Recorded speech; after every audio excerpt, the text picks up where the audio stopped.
the Steelers at 3-1, they are really good at taking the football away. I think we've seen that. We've had it established.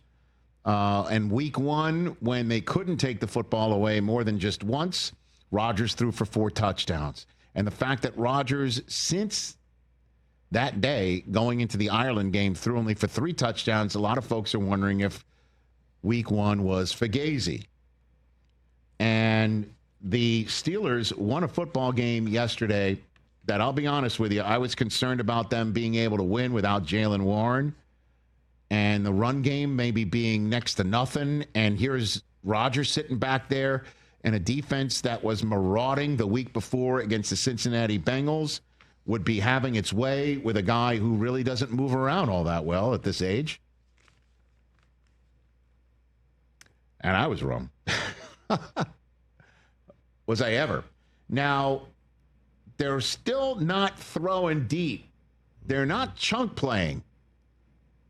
Unless DK takes one from like 10 yards and runs the next 70 through the entire secondary as he did yesterday for an 80-yard score that is through 57 international series games now.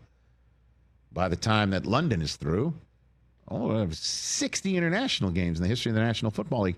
This was the longest play from scrimmage ever outside of the United States in the international series. They just don't do that, though.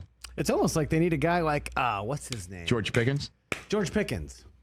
Well, it just wasn't working out there. Whatever was going on there, there's the tip of an iceberg we only see, and boy, does it appear to have been an iceberg there.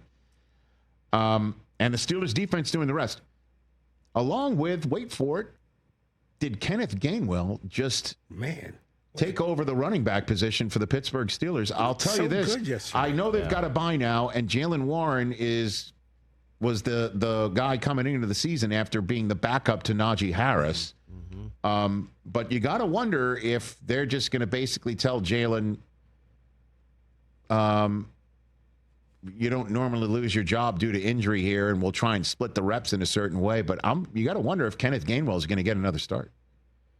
19 carries, 99 rush yards, 2 rushing touchdowns, career highs in carries, rushing yards, and rushing touchdowns and scrimmage yards for Kenneth Gainwell, the guy who, as we all know, was behind Saquon last year. He looked so good yesterday. He sure did. He showed patience. His cuts were great.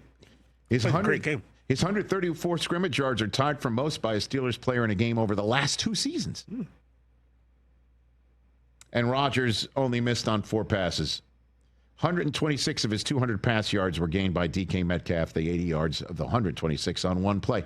So every single time that Steelers win, you're like, but they're 3-1. And they're 2 games clear of the Ravens. The Bengals have a backup quarterback damn near all the way through to the middle of December if they're lucky. And the Browns are, talking about Shedeur Sanders' body language in Ohio right now. And the Steelers come off the bye and they get the Browns before visiting Cincinnati, and then that massive one where Green Bay now has a revenge game player against them.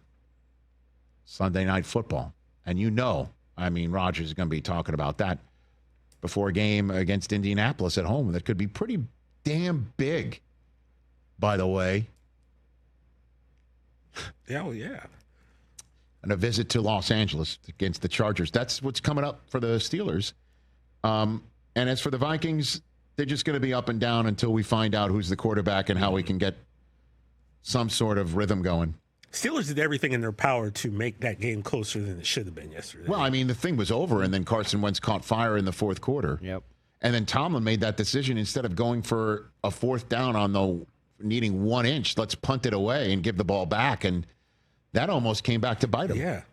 There was a few But the defense did its job. The defense did its job. And then there were not 1 but 2 takeaways taken away.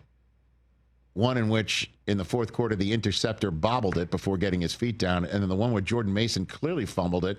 And as Jalen Ramsey grabbed the ball and ran it back the entire distance and then faked with the hamstring injury, doing the gritty, only before him leaving the game later on with, wait for it, an actual such injury. That Jordan Mason had his feet out of bounds when he reached out just to grab it and try and gain possession of it.